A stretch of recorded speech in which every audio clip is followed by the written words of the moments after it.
Assalamualaikum warahmatullahi wabarakatuh. Selamat sore semuanya. Perkenalkan, kami dari kelompok E yang beranggotakan saya sendiri, yaitu Rivaldi Dwi Ferdian dengan NIM B10122011028, dan keempat teman saya yang lainnya, yaitu Saya Reni dengan NIM B10122000. Saya Eviana Della dengan NIM B1012201032.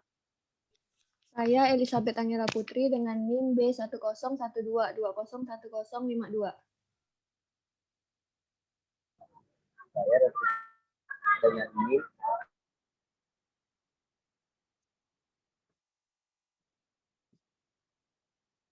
baik. Pada video kali ini kami akan menyampaikan materi tentang pemikiran ekonomi kaum merkantilis.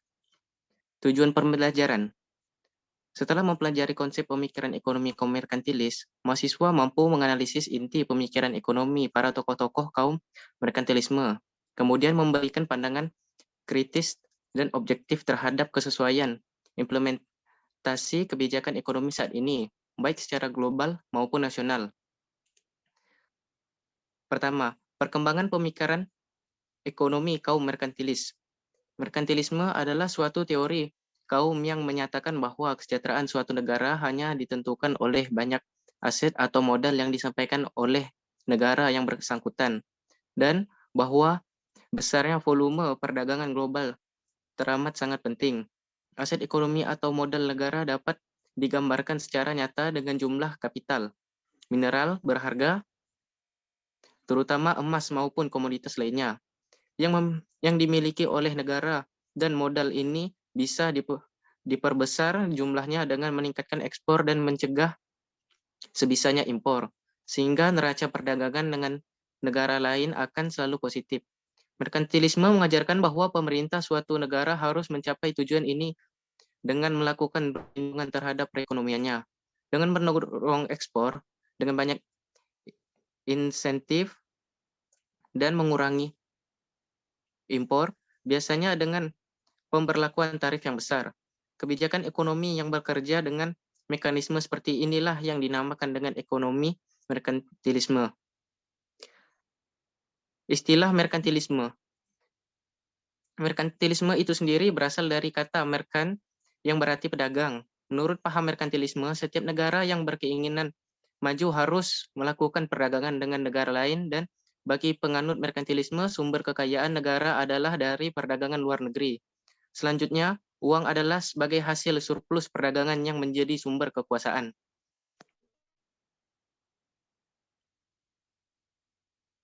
Ajaran merkantilisme dominan sekali diajarkan di seluruh sekolah Eropa pada awal periode modern dari abad 16 sampai 18. Era di mana kesadaran bernegara sudah mulai timbul. Peristiwa ini memicu untuk pertama kalinya intervensi suatu negara dalam mengatur perekonomiannya, yang akhirnya pada zaman ini pula sistem kapitalisme mulai lahir. Kebutuhan akan pasar yang diajarkan oleh teori merkantilisme akhirnya mendorong terjadinya banyak peperangan di kalangan negara Eropa akhirnya dimulai. Sistem ekonomi merkantilisme mulai menghilang pada akhir abad ke-18. Seiring dengan munculnya teori ekonomi baru yang diajukan oleh Adam Smith dalam bukunya The World of Nations, ketika sistem ekonomi baru diadopsi oleh Inggris, yang notabene saat itu adalah negara industri terbesar di dunia. Merkantilisme merupakan model kebijakan ekonomi yang dengan campur tangan pemerintah yang dominan.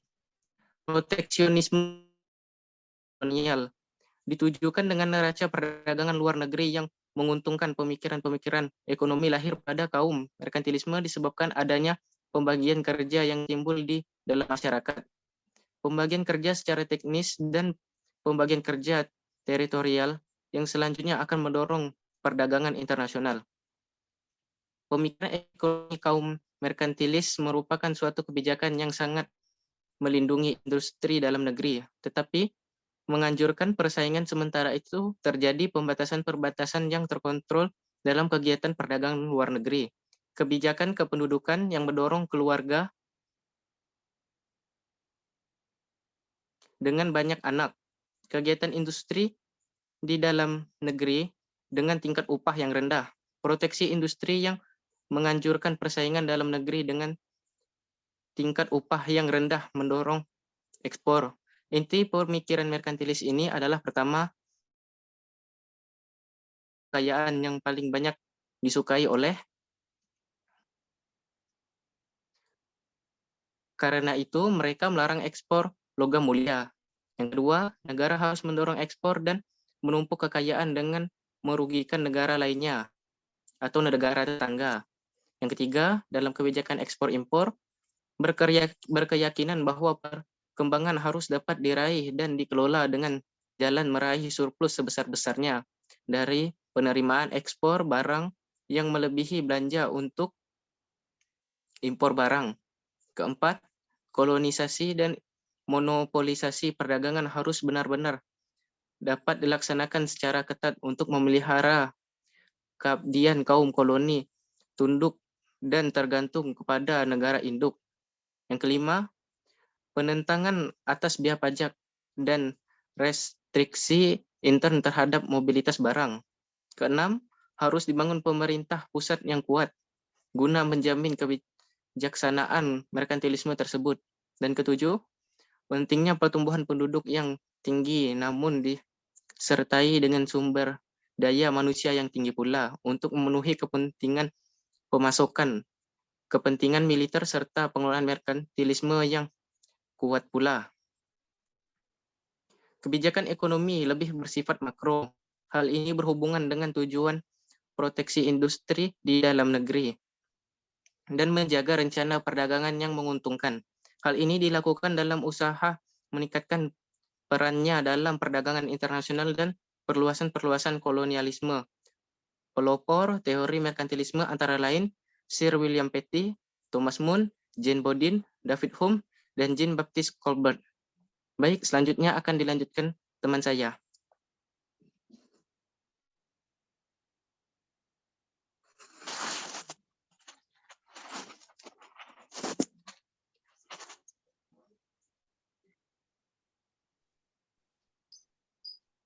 Yang kedua, perkembangan pemikiran tokoh-tokoh merkantilisme, yaitu Jean Bodin.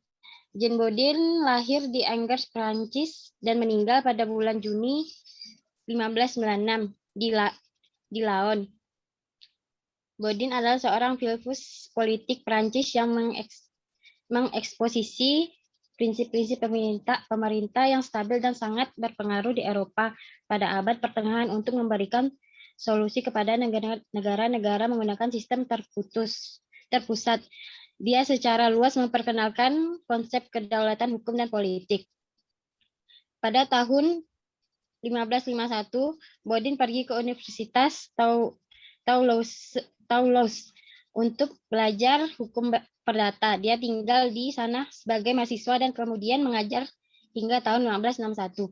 Kemudian dia kembali ke Perancis sebagai avocat du roi. Sebagai seorang ilmuwan berbangsa Prancis yang dapat dikatakan sebagai orang pertama yang secara sistematis menyajikan teori tentang uang dan harga. Menurutnya, bertambahnya uang yang diperoleh dari perdagangan luar negeri dapat menyebabkan naiknya harga barang-barang. Selain itu, kenaikan harga-harga barang juga dapat disebabkan oleh praktik monopoli dan pola hidup mewah dari kaum bangsawan dan raja. Dalam praktik tersebut, biasanya rakyat menjadi korban sehingga sangat dikecam pada saat itu. Dalam bukunya yang berjudul Réponse aux Paradoxes de Malestroit dikemukakan oleh Bodin, naiknya harga-harga barang secara umum disebabkan oleh 5 faktor, yakni pertama, bertambahnya logam mulia seperti perak dan emas. Praktik monopoli yang dilakukan oleh dunia swasta maupun peran negara. Yang ketiga, jumlah barang di dalam negeri menjadi langka oleh karena sebabnya hasil produksi diekspor, pola hidup mewah, kalangan bangsawan dan raja-raja. Yang kelima, menurutnya nilai mata uang logam karena isi karat karat yang terkandung di dalamnya dikurangi atau dipermainkan. Bodin sependapat dengan Machiavelli bahwa terhadap warga negara karena negara berada di atas hukum. Sebenarnya teori yang dilakukan oleh Bodin ini agak berlebihan, akan tetapi teori ini mencerminkan kebutuhan negara nasional yang sedang tumbuh akan kekuasaan untuk menjaga kestabilan ekonomi, menciptakan kemakmuran bagi setiap rakyatnya. Menanggapi perilaku mewah-mewahan yang dilakukan oleh para kaum bangsawan, James Bodin menekankan apabila jumlah cadangan yang berupa persen emas tersebut lebih baik disimpan terlebih dahulu dan pengeluaran dilakukan secara hemat dan berhati-hati yang akan berujung pada terkendalinya inflasi. Teori James Bodin tentang nilai uang dinilai sangat maju.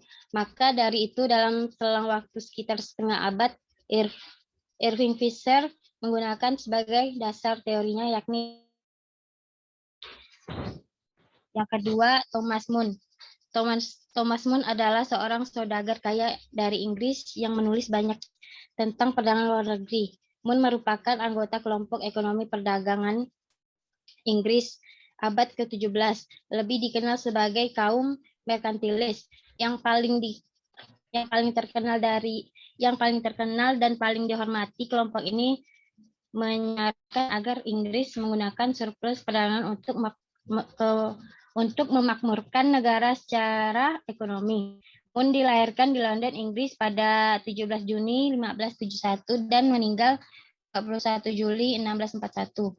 Kakeknya bekerja di tempat percetakan uang kerajaan. Ayahnya adalah seorang pedagang tekstil. Ia kemudian terlibat dalam East India Company atau perusahaan Hindia Timur, sebuah perusahaan gabungan milik Inggris yang berdagang terutama di Timur Jauh. Pada tahun itu, Mun terpilih sebagai direktur perusahaan tersebut dan menjabat sampai ia meninggal.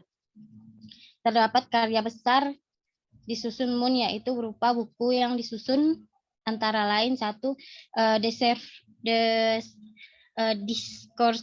Discourse of Trade from England unto the East Indies, dan England Treasure by Forging the balance of our foreign is the rules of our treasure, tentang manfaat perdagangan luar negeri.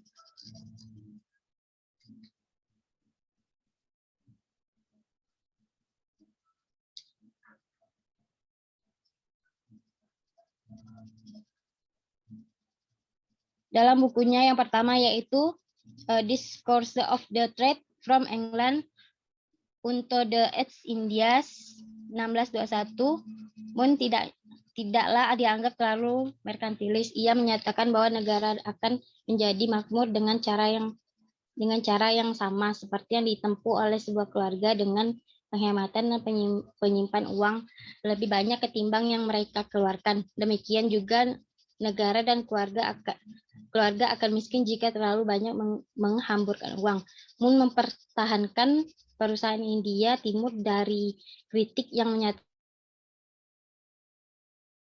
ke kawasan timur untuk ditukar dengan rempah-rempah dan sempat membuat perekonomian Inggris merosot karena hilangnya logam mulia.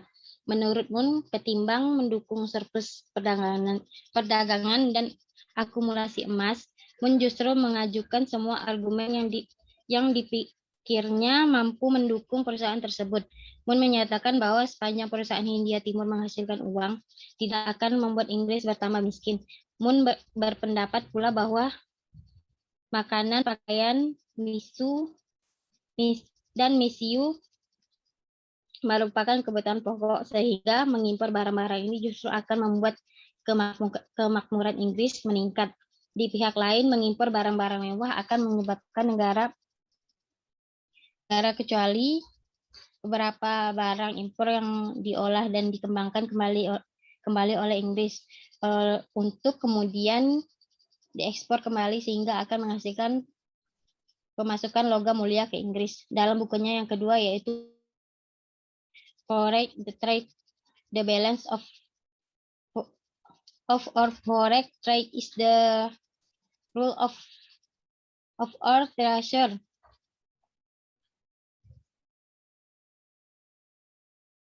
Mun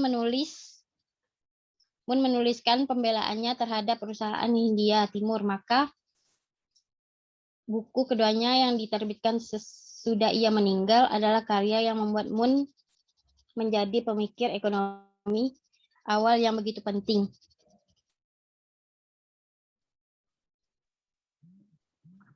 Hal yang ini ialah perspektifnya yang lebih luas tentang perdagangan luar negeri. Dalam buku tersebut, Mun lebih banyak mengadopsi sudut pandang bangsa secara keseluruhan. Dirinya menyatakan bahwa bila perdagangan luar negeri menghasilkan surplus, maka akan semakin memperkaya negara. Mun juga melakukan penelitian terhadap faktor-faktor yang menyebabkan suatu negara memperoleh surplus perdagangan dan menjelaskan langkah-langkah yang bisa dilakukan guna mendorong surplus tersebut antara lain. Yang pertama, kebijakan harga. Ekspor dijual pada tingkat harga yang terbaik, ialah harga yang menghasilkan pendapatan dan kekayaan paling banyak. Ketika negara mempunyai monopoli atau mendekati monopoli terhadap dunia perdagangan luar negeri, maka barang-barang ekspornya harus dijual dengan harga tinggi. Namun, saat persaingan luar negeri sangat harus ditekan agar bisa bertahan di tengah persaingan tersebut. Yang kedua, kualitas barang. Kualitas barang yang lebih baik akan membuat permintaan ekspor lebih besar bagi Inggris. Namun, Mun meminta pemerintahan Inggris untuk membentuk Dewan Perdagangan dan membuat peraturan-peraturan yang akan mengatur para pengusaha pabrik agar dapat memproduksi barang dengan kualitas tinggi. Yang ketiga, kebijakan pajak nasional. Mun menjelaskan bagaimana kebijakan pajak nasional bisa membantu menghasilkan surplus dalam perdagangan. Bea ekspor harus lebih kecil dibanding bea impor. Bea ini akan dimasukkan dalam biaya penjualan di luar negeri. Akan tetapi, bea impor untuk barang yang akan diekspor kembali jumlahnya harus rendah. Sedangkan untuk barang-barang yang cenderung akan dikonsumsi oleh warga Inggris, bea haruslah ditetapkan dengan jumlah yang tinggi. Secara garis besar menurut Mun, untuk meningkatkan kekayaan negara, cara yang bisa dilakukan adalah lewat perdagangan. Dia berpedoman bahwa nilai ekspor ke luar negeri harus lebih besar dibandingkan dengan impor oleh negara itu. Menurutnya pula, perdagangan masih tetap akan menguntungkan sekalipun tidak memiliki emas dan perak, dengan cara melakukan transaksi pembayaran lewat bank, di mana yang digunakan sebagai jaminan kredit adalah komoditi yang sedang diperjualbelikan. Suatu negara yang memiliki terlalu banyak uang justru tidak baik karena menaikkan harga-harga. Dan meskipun kenaikan tersebut akan meningkatkan pendapatan para pengusaha, namun kenaikan tersebut secara umum untuk merugikan dan mengurangi volume perdagangan, karena harga yang tinggi mengurangi konsumsi dan permintaan. C. Jean-Baptiste Colbert. Jean-Baptiste Colbert lahir di Reims, Prancis pada tanggal 29 Agustus 16 tahun 1619 dan meninggal pada tanggal 6 September 1683.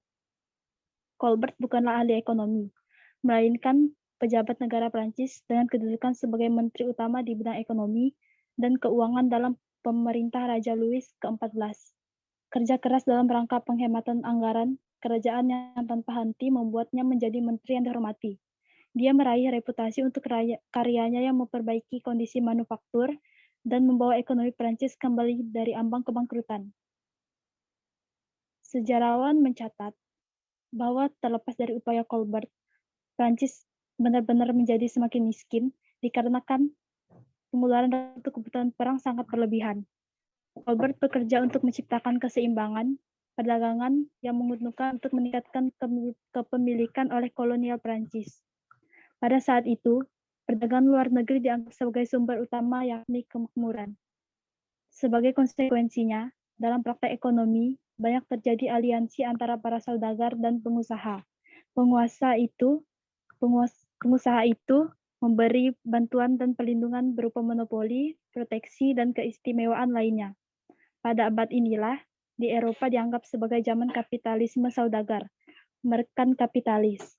Tujuan yang dibuat olehnya lebih mengarah pada kekuasaan dan kekayaan negara daripada untuk meningkatkan kekayaan orang per orang.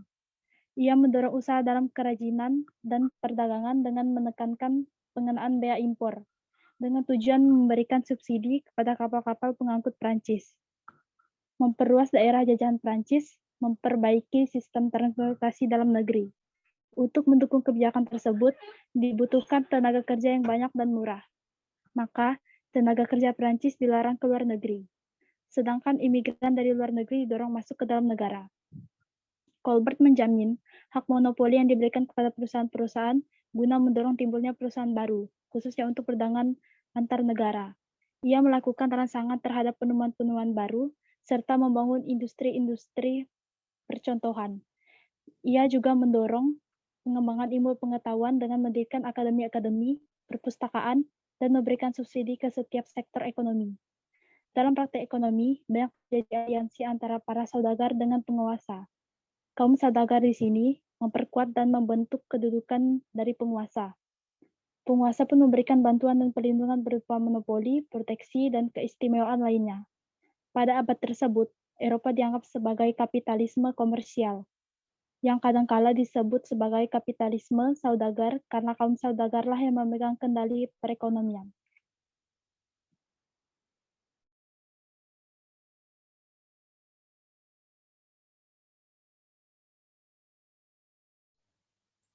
Sir William Petty 1623 sampai 1687. Sir William Petty lahir pada tanggal 26 Mei 1623 dan meninggal pada tanggal 16 Desember 1687.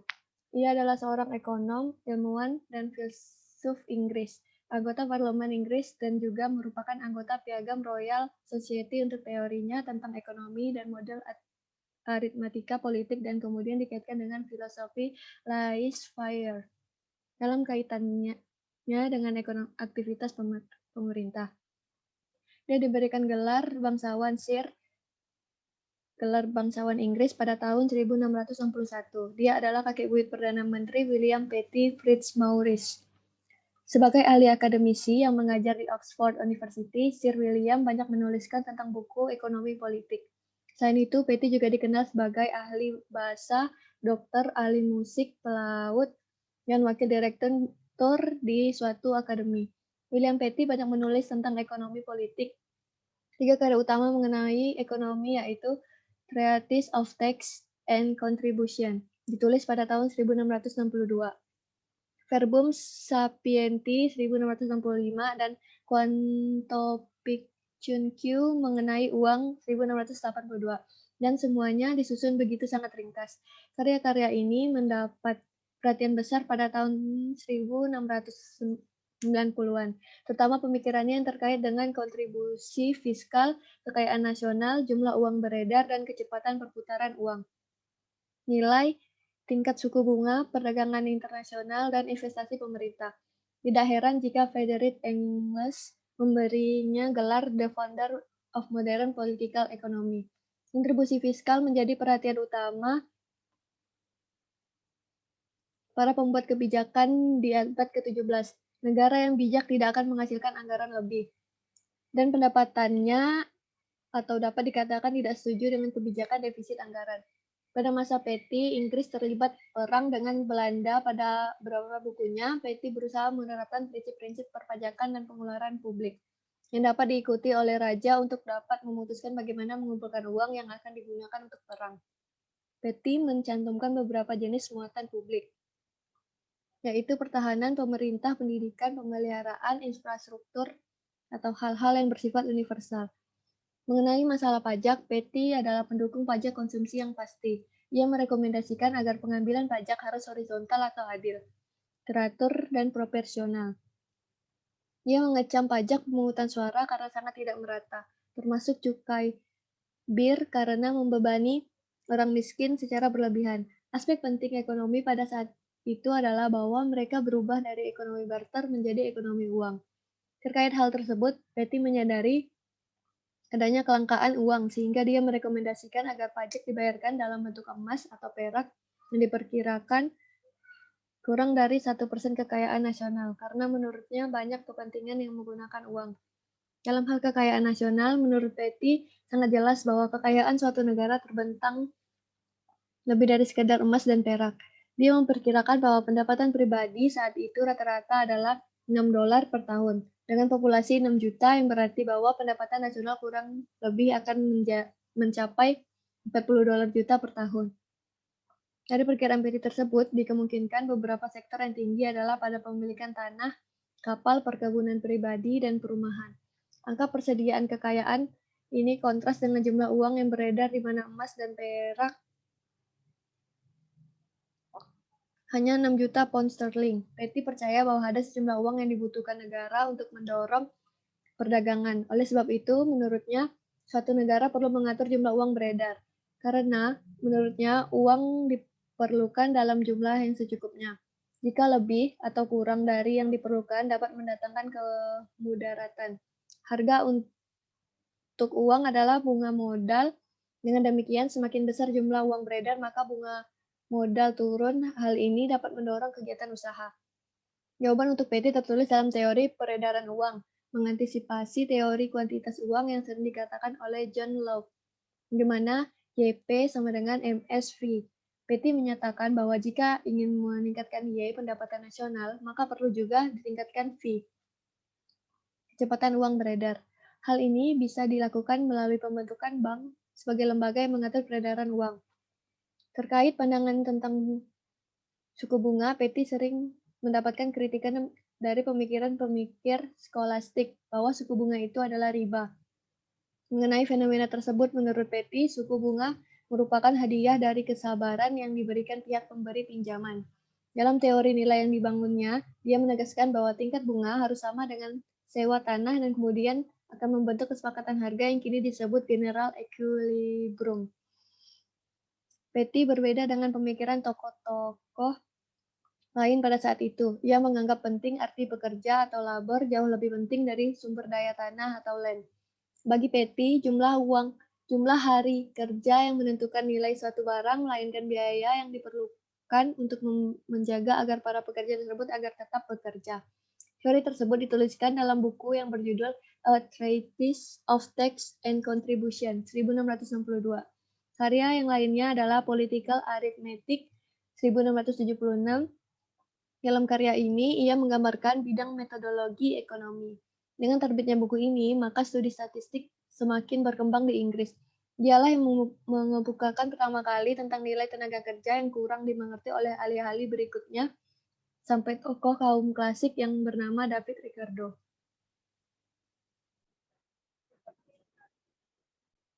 David Hume, 1711 sampai 1776. David Hume lahir pada tanggal 26 April 1711 di Edinburgh, Skotlandia. Awalnya nama asli David Hume. Namun pada tahun 1734 ia mengubah namanya menjadi Hume karena di Inggris bicara Skotlandia. Hume merupakan putra pasangan Yusuf Greenside dan Catherine Falconer. Saat usia Hume masih anak-anak, ayahnya meninggal hingga dia dibesarkan oleh ibunya. Dalam masalah pendidikan, Hume mendapatkan pendidikan yang sangat baik. Hume mendaftar di Universitas Edinburgh untuk belajar sastra klasik. Tapi Hume tidak puas dengan pendidikannya itu. Kemudian dia memutuskan untuk keluar dari universitas dan memilih pergi ke Prancis untuk menjadi seorang filsuf besar. Pada tahun 1734, setelah beberapa bulan sibuk untuk menuliskan karya yang berjudul A Treatise of Human Nature dan menyelesaikan karyanya pada usia 26 tahun. Setelah karyanya dipublikasikan pada tahun 1744, Hume ditetapkan sebagai ketua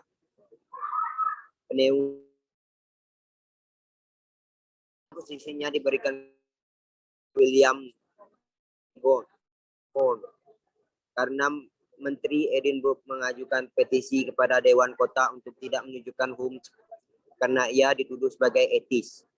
Hume juga dituduh bid'ah, tapi dia dipertahankan oleh ulama muda. Teman-temannya berpendapat bahwa sebagai etis, ia berada di luar gereja yuridiksi. Walaupun adanya pembebasan, Hume gagal untuk mendapatkan jabatan sebagai ketua filsafat di Universitas Glasgow.